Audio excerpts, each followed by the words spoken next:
pong mag-relax lamang tayo at makinig sa tugtuging ating inaalay sa mga maagang gumising.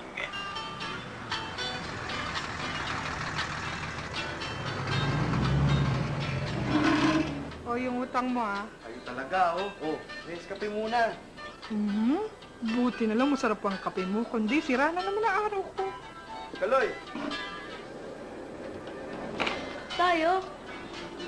Oh, buntis na ba? Wala pa rin. Sarap ng kape mo, ha?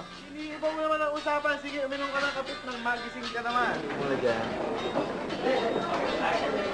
Tay, yes, kape niyo.